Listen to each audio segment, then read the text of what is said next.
天氣好，仍睡不好，因種讚美沒有令我很自豪。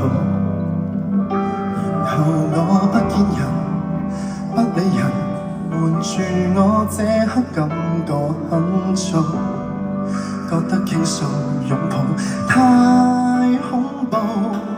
難道怨下去，人間真的會了解我？很想問為何難過，想呼救，情緒極度無助。是孤獨還是失望，還是被世界折磨？假使我仍未夠好，你不要唾棄我好嗎？隨便笑下去，喜歡的可以中傷我。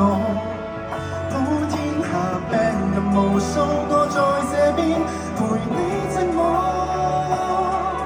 當你再哭也沒結果，找不到那心理藥方，別遺忘還有我，仍然在那些陰影。